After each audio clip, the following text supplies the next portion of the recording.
I'd rather create something that others criticize than create nothing and criticize others. If you have high quality product behind the bar, it's like a weapon. It's not about the figures, it's about who those figures are. The Hospodpreneurs Podcast. I'm gonna drink this beer. Yeah, let's crack them. With James Henderson.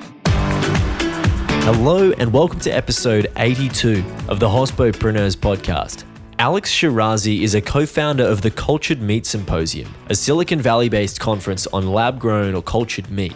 He's the founder of Flint, a retail analytics firm, and he's also a really nice guy. We first met online in the lead up to Global Table, where he chaired a panel on the future of meat. Coincidentally, one of those panelists is also coming up in an episode ahead. After the conversation you're about to hear at the WeWork office in Melbourne CBD, Alex and I continued our discussion into the early hours of the morning, prompted by the nth round at the Black Pearl to wrap up. If you like this episode, Alex has his own podcast called Cultured Meat and Future Food about cellular agriculture technology. I hope you enjoy the conversation as much as we did. Hello and welcome to the show, Alex. I'm happy to be here. Mate, it's a pleasure to have you here. I'm super excited to get into the episode today. As you know, the first question I like to ask is, what is your crazy hospitality story? So we were talking about good experiences in different hospitality venues, right? In this particular scenario, it was a bar in Japan. And it was very memorable because when I first asked you, like, what is hospitality? You told me about all the little details you think of, whether it's where the food is sourced from, who's there, what the seating is looking like, who even made the furniture, right, and the glassware, up to the point of where the electricity is coming from. And that made me think of this bar in Japan called Gen Yamamoto, where you walk in, there are a total of 8 seats. And when you sit down, it's this very nice ambient environment. You can tell that every little detail has been thought of. So depending on who you're with, whether you're just by yourself or with many other people, you're gonna have a very unique experience. Specifically, when you order your first drink, it's a cocktail bar. When you order your first drink, a very unique set of glassware comes out. And it makes me think, this is what we were discussing earlier, is like, it makes me think when a typical glass breaks in a restaurant, the person who breaks it or the owner might not even care that much, right? But if a glass breaks in this bar, it makes me think that either one of two things will happen. That the owner, the bartender, Gen Yamamoto, will either be very disappointed because it might be his favorite glassware, or he might be very excited because that gives him the opportunity to seek out new glassware to use. Because like I said, every little detail is thought of. And so that, I think, is a little bit of a crazy hospitality story. That's what I think of when I think of taking hospitality to the next level. I like the story is about your interpretation of what he may be thinking about this particular experience. Obviously, it's an incredible venue that you've been to, and there's so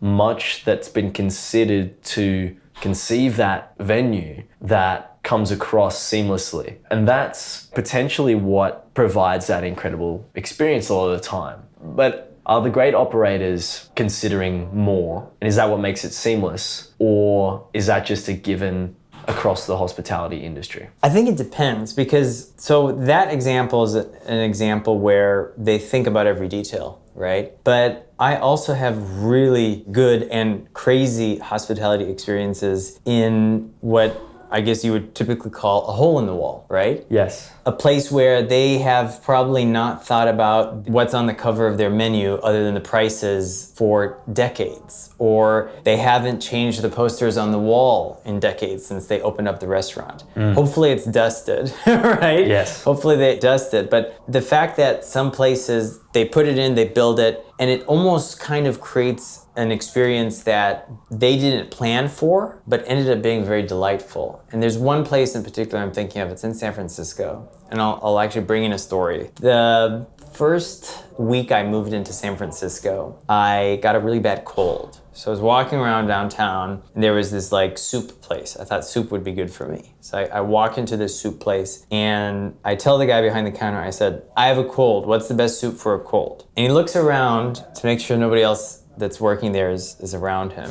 And he says to me, come close. So I go up to him a little bit, and he says, to be honest, if you have a cold, I wouldn't eat here. And then he grabs a piece of paper, he writes down the name of this restaurant, Toulon, the one I was just talking about, and he gives it to me. And he says, I'm Vietnamese. When my grandmother finds out I'm sick, she says, I need to go and get pho. go and get a bowl of pho, but before you go, let me just give you a free small cup of tomato soup. So I didn't end up spending any money here. Wow. He gave me a tiny cup of tomato soup as kind of like fuel to go to this place like 2 or 3 blocks away. And that was the first time I ended up going to Toulon. Fast forward maybe like 4 years later, I was there at least once a week because our office was right next door to it. But that guy introduced me to this restaurant. Totally. And this restaurant, being a hole in the wall, had really amazing food, amazing atmosphere, and it was a really good hospitality experience. Fantastic. That's a great story. Thank you for sharing that one, Alex.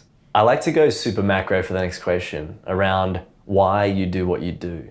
So on a really large picture perspective, why do you do what you do?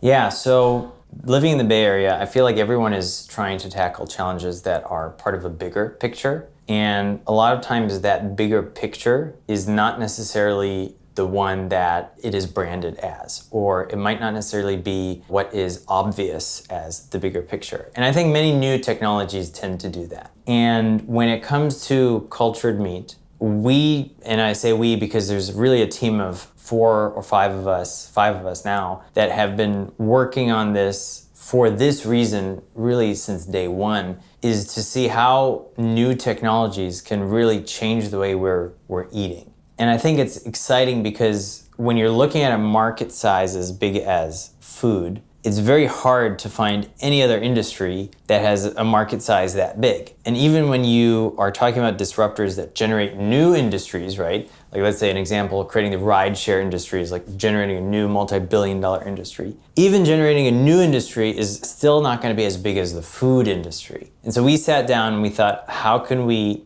work towards getting more eyeballs on this new industry that could be affecting environment, animal welfare, and health. And I stopped because I realized that everyone on our team is really doing it for a different reason. I think for me, the environmental aspects are probably the most exciting. For someone else on our team, it's definitely animal welfare. For others, it might be health. And so I think that what's really exciting for me is that when we're trying to spread awareness about cultured meat or cellular agriculture technology, it's that there is a much bigger picture than just having a new food item in a grocery store. And I think that's what's exciting. You mentioned there that obviously no industry even comes close to food because it's the only one that affects everybody on the entire planet. Do you find that there are a lot more obstacles that come into play with so many industries interrelating and interacting? And what are those sorts of complications that you've found or obstacles that you've encountered along the way for your work and the food industry more broadly? I think when we're looking at the food industry, it's so tough to be successful because of so many different factors outside of just creating the product. When you're looking at creating software, it's something that a lot of times does not need a physical inventory. It has no expiration date. You could literally change the cost up and down very easily. When you're looking at, I won't even go to food yet, let's then transition to consumer electronics or hardware or physical goods. You have all these additional challenges, including inventory, including production costs. It's very hard to create just like 5 units of something. If you want to create a large number of things, the scale up goes from hand making like 5 units per day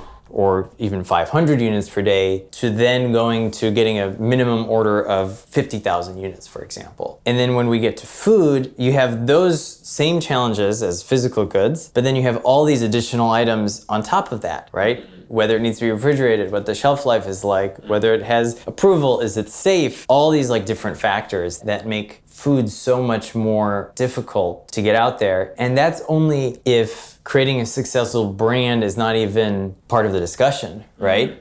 Because that's another thing. You could have a food product that is very easily distributed, very lightweight, can have a long shelf life, is definitely safe to consume. But if the brand is not there, then you have all these things that people don't want. So there's so many different challenges when it comes to food. And I think that for everyone that puts out a new food product, whether it's kind of like a next-gen food technology that has taken a lot of research, or even a new recipe for a type of cookie that's packaged and sold. Like, this is a tremendous effort, and we really need to not only be happy and excited that these entrepreneurs are putting these products out, but also be inspired that they're willing to work on something that is so difficult to get out there.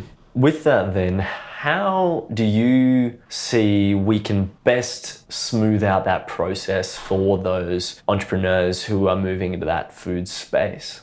So at the Cultured Meat Symposium, what we're aiming to do is we want to reach out to investors that are in the space that are potentially investing in other types of tech sectors, traditional tech. You see a lot of software, next-gen software technologies like AI, ML. We want them to put their investment dollars instead of these traditional tech sectors, but into cultured meat and next-gen food technology. And it's not just investors. We also want to target this towards students, entrepreneurs. We want really more eyeballs on food, specifically cultured meat, because we think it can be such a game changer, tackling all those different benefits I had mentioned earlier, such as environmental impact, health, animal welfare, that kind of thing. And so the way we're doing it right now is through communicating the technology, trying to inspire others to put time and resources in. But after kind of sitting down and talking to different people that are creating new food products or working on research development, there are a lot of hurdles. But with that being said, and we kind of mentioned a few of those earlier, there are a couple great examples that are getting people very excited. Two of them that I use quite a bit. One is RX Bar. These guys came into the market. They came in with beautiful branding, beautiful packaging, a really nice and simplistic list of ingredients, and then they had a beautiful exit. I think that really inspired a lot of people to say, you know what, I'm gonna get into the bar category. And now we see a lot of players there. So that's one example I use. The other example, which is more recent and a lot more relevant, is Beyond Meat. Beyond Meat came to the market and people really didn't know it was gonna perform so well. I think even Beyond Meat didn't know it was gonna perform so well, right? And so what we're seeing is that because so many people have been able to feel that lucrative push from plant-based proteins, I think that now they're starting to look at other sectors in food, specifically into cell-based meat, cultured meat, and they're thinking, okay, well, I didn't get in on Beyond. It's very tough to get in on Impossible. Everyone is trying to grab some pre-IPO stock at Impossible. But what about cell-based meat? What about cultured meat? And so to answer your question of how do we make the whole process easier, what we're trying to do is we're trying to get more eyeballs on it. And in doing so, we've actually seen a lot of inefficiencies in the market. And one inefficiency that's a little bit different in Australia, but more specific to the US, is that when there's a CPG manufacturer that wants to get into the market, it's very tough to get to the stage of getting into retail channels. Now, retail is this thing that very few people know and understand which direction it's going to go. Amazon is starting to completely flip the market upside down. And we've seen that with Whole Foods. Whole Foods acquisition really catapulted Amazon somewhere where everyone who thought they knew about retail is now very confused and scared, right? You see big companies shutting down, coming back with partnerships of rebranded e-stores where you kind of walk in and it's just a digital experience and you still order online. I was actually just a couple blocks away and there was this really cool setup, a retail setup that was 100% mimicked after Beta. So Beta, B8TA, is a store that's filled with consumer electronic products. And you go in, you can touch, feel, maybe even test some of these products, and then you could order them online, right?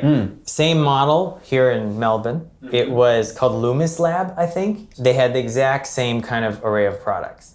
New players are coming into the market to attempt to recoup some of that lost retail sales. And so that's consumer electronics, that's mall, that's fashion apparel. But for food, we still see a lot of shopping habits happen in store. But what inefficiencies I see are for new products to come to market, you really need to have a big investment to go to a co-packer and to get your products in retail. You can test the market online in many ways, but going into retail, I think right now takes a very big investment. And when you look at software, you can make iterations so quickly. But in this model, you have to go pretty much from working handmade to having enough units that the retailer will be happy with. And I think there's a big gap there because it means that you have to pay to play if you want to test your product in retail, even if you just want shelf space. And so, like I said, retail is something that is completely changing and it's going in a direction that we really cannot anticipate. But I feel like that when it comes to food products, specifically new consumer packaged good products, I think that's a big hurdle. And I think that now that so many more players are getting into the food space because of all the successes, I think that we're going to start seeing industry become more optimized for these new food products. At least in the way that we look at it in Silicon Valley, it It's that when a new technology comes about, you try to create resources for those technologies to supplement them. The traditional example is that those who made the most money during the San Francisco gold rush were not actually the gold miners, but the people selling the equipment to the gold miners. We translate that today to a modern example with Stripe, for example. So many more people are creating software. Stripe gives these developers the tools to collect payments, and they're taking a small cut off of that. They're the ones making the most money when it comes to all of these like small startups, for example. I know in Steve Jobs' Lost interview, he describes humans as tool fashioners. That's what we do. We create things. He uses an analogy about the condor and the bicycle, and the condor is the most efficient traveling animal, and humans are way down the list. But with the bicycle, we are so much more efficient with the way that we cover long distances. So it's really interesting, even thinking about humans as tool fashioners and the fact that tools are the most valuable aspects in that equation. I also think about it as, with technology, yes, a lot of attention goes towards who gets the funding, and then products are built to work with those platforms. They become pillars of the economy. And you've got Google, Facebook, you've got your big tech companies that do now what 100 years ago the newspapers were doing. And it's going to change again. Yes. I think that's one thing that is important. There's going to be a next Facebook, there's going to be a next Google. It's going to be totally different. We don't know what it's going to look like, but there will be something else. Yes. My question to you is, before businesses get funding, there has to be an attention shift. And before there's a shift in attention, there's a psychological and then sociological change. How do you think people can stay on top of those psychological and sociological changes before the funding then drives into those places? Social media is a huge part of this, right? Because of social media, because of all the data that we collect, because of all the different ways we can monitor trends, specifically investors, right? VCs are more data-driven than ever. I remember reading an article about Product Hunt, and it was maybe a couple of the investors that ended up investing in Ryan and Product Hunt, and they were looking at their data, and they were, I think, mapping a network through social media to see like which accounts, like which social media accounts are the closest connected to all of their portfolio companies or something like that. Mm-hmm. And what they saw was that Ryan's, the founder of Product Hunt, his score was insane. And the reason that was because this guy, Ryan, really had a very nice obsession with testing new products. Any new app that was on the market, I think he's usually on iOS, but iOS or Android, like he would be one of the first like 10, 20 users. And so I think that gave enough insight to the investors to say like, okay, this guy is really everywhere. He's connected to everyone we're talking to before we're even talking to them. Because then these startup companies then go to the investors for fundraising, right? And that's when they started scoping out Product Hunt and realizing like, okay, there's opportunity here. And a fantastic entrepreneur, very friendly person, and he sold Product Hunt to AngelList, right? That I think is just one example that VCs are starting to be a lot more clever about how they find deal flow and validate entrepreneurs. Yeah. What are some other tools that you know of that VCs are using to stay on that pulse? Let's see, to name a few, there's one called Axios, which is a newsletter that's very, very good. Our podcast, the Culture, Meat, and Future Food podcast, was featured in Morning Brew, which is another very popular newsletter that I think goes out to over 1 million people. It was crazy seeing the spike in traffic when that article went out, and I started getting emails from different people. I was not subscribed to this newsletter at the time. I started getting emails from like different people in my network like, hey, you're featured in Morning Brew. Yeah.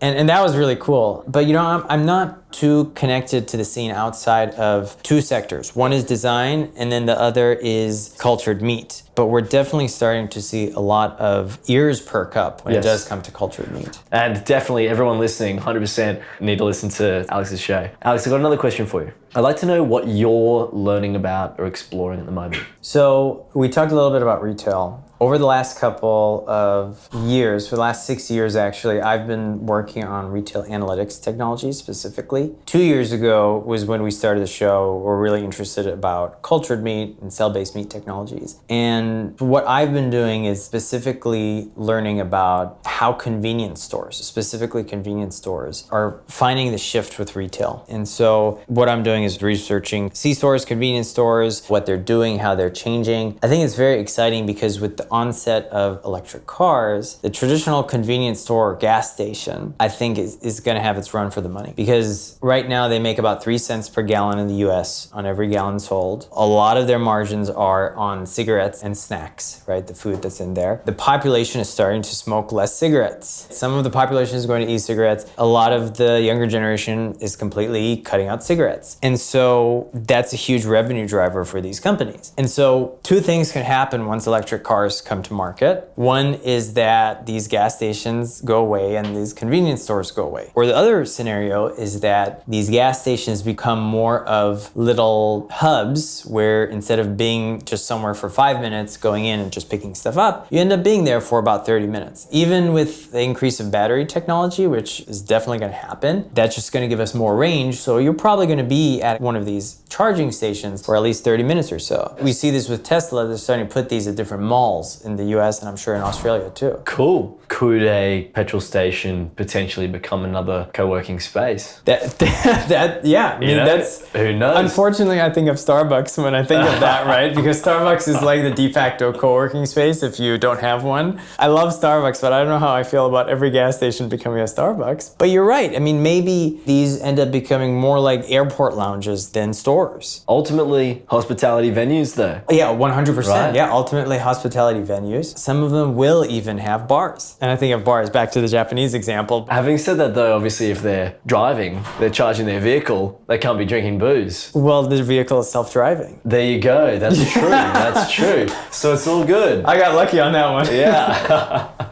Fantastic. That's really interesting research. Alex, I'd like to know if there are other innovations that you've seen taking place in the industry now. Yeah, so cultured meat is really exciting. So right now we're tracking probably in the low 50s. I think 51 different companies that are working on either cultured meat specifically. And when I say cultured meat, I mean cultured meat, fish, seafood, poultry, any type of cultured meat. And so there's about 51 companies working on either those technologies or technologies that supplement that. Most of them right now are in the US. We have 2 in Australia. One of them is Vow, which is working on cultured meat technology. The other one being Heroes, that's working on optimizing the media or the growth factors that will assist cultured meat companies in developing this technology. So 2 in Australia, about 51 or so worldwide. I can totally see that this number will go to 100 by next year. We've just gotten to a point where a lot more people that are in either academia and are looking to go into a career are starting to hear about it and get excited about it. We're starting to see so many more investors get excited about things like Beyond Meat and just cultured meat in general. And so they're going to be putting more emphasis and investment dollars on it. I think that when it comes to what's next in terms of the technology, it's really going to be defined by what we see in terms of the regulation this year. So the technological challenges are advancing. We haven't seen a company necessarily come out and tell us that we've solved scalability, we've solved the growth factor issue, we've solved everything. But what we do know is that there are companies that have the resources to go to market, probably starting out in high-end restaurants, and then maybe eventually in retail. By the end of 2019, at least the USA is going to be releasing a joint framework with USDA and FDA, 2 governing bodies of food and drugs that should give us some guidance as to how it's going to be regulated. So by the end of this year, there's a small chance we might see a restaurant that serves it in a very limited capacity. I think that we're still 5 to 10 years before we see any type of retail presence. But it's an exciting time. I think that more people are learning about it, more people are starting to know about it. When it comes to the hospitality experience, I think this will be a very unique thing to imagine, right? Because right now, some of the startups are creating tastings where they invite people in and they have like a set menu or they have maybe a few different products products, and they bring everyone together. Usually half of those people are reporters and journalists, and then they try and they taste the product, right? If we get to the point where you can sit down and the special of the night is like a cultured meat dumpling, for example, that will be, I think, when we were talking about the hole in the wall versus the high-end restaurant, that'll be more on the high-end side, and I think it'll be a very interesting and exciting experience. Where it's going to happen, I don't know, but I can imagine that it would be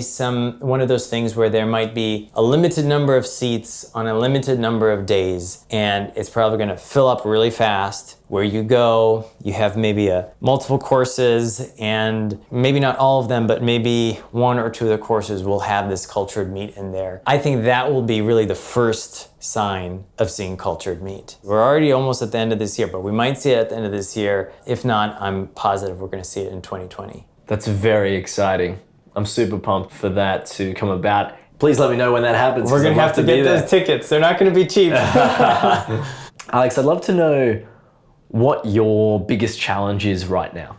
I think for us, the biggest challenge is we're hosting events, we're creating content for the cultured meat industry. I think that when you look at the total investment dollars in the entire space, it's tiny fraction compared to some of the traditional tech industries. I think we're still tracking just under $100 million across the entire cell-based meat industry. And that number, when it comes to kind of technology that could be so pivotal, is actually very low. And I think that the reason that is that a lot of the investors don't understand it. Traditional biotech investors are often looking into medical technologies, which do have large dollar amounts versus large volumes. We're kind of flipping the roles here, right? We want to lower the costs tremendously, and we want to bring in a lot of mouths to feed. So I think from a research and development and scalability standpoint, a lot of the traditional biotech investors would definitely prefer medical versus food, right? They don't even touch food that often. And I think investors in traditional tech just don't understand biotech and food, and so that's why they're kind of standing back a little bit. But I think that's about to change. So we've seen multi-billion-dollar IPOs with Beyond Meat, which I've mentioned multiple times now. And even though it's a totally different sector, I think that if cell-based meat can get to that point where there is a end of the road for production and commercialization,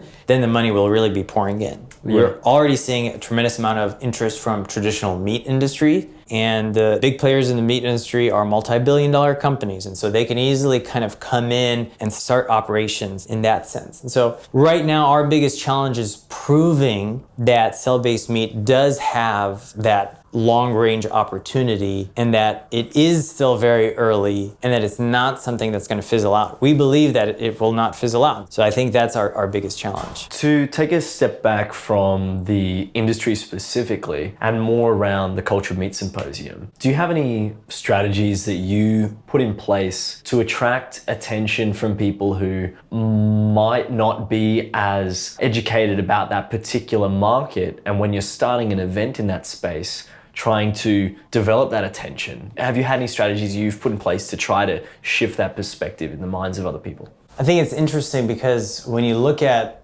there are a lot of events that talk about alternative proteins in general, and those drag everyone from the traditional food space. So it's easy to create a big event when it's the food industry and just alternative proteins in general. It's an industry that has always been there. For cell-cultured meat, it's an industry that is in a very small way had a scene for a long time. But now that these startups are starting to raise money, it's starting to develop its own value. And so for us, what we do to overcome that is that we try to bring all of the familiar faces, familiar names onto the show, the podcast, and we ask them questions that are very, very much distilled. They're questions that are typically not scientific. They are for people that have any type of background. And I literally have on the questions that we send out, we literally have this phrase that says, explain it like I'm 5 years old. So that's really the best way to say what you're doing, whether it's you're a scientific researcher or you've been an investor in the space for a long time. Tell us why it's important at the most basic level. And I think that when you're talking about science communication in general, a lot of people tend to say, I'm not a scientist, so I'm not gonna listen to this, or I'm not a scientist, so this is not what I do. But science and technology affect so many things around us. And although people have an open mind, I think that we need to be better about distilling the information from a scientific level and showing that to people that otherwise would be interested in talking about it and spending time on it or investing in it. There's a group called Shojin Meat Project in Japan. Well, they started in Japan, now they're international. And there's a little bit of controversy in the industry, and I'll tell you why in just a second. But what they're doing is they're kind of laying out all the tools you would need to create cell-cultured meat in your kitchen. And they're creating slide decks and how-tos and protocols about it because they want the younger generation to have confidence that they can be a scientist doing research in tissue culture, right? And they're doing a great job. And the thing is, like, it actually works. Like, they have these instructions that say, okay, if you want to create a successful cell culture in your kitchen, you can do it in these steps. A lot of it is even right now in Japanese, so it's being converted to English. And although that might not be something an investor is keen on, learning about or even experimenting with in his own kitchen, a student that might be interested in going into this field to study it, I think really geeks out about it. And I think that type of science communication is very important as well. Yes.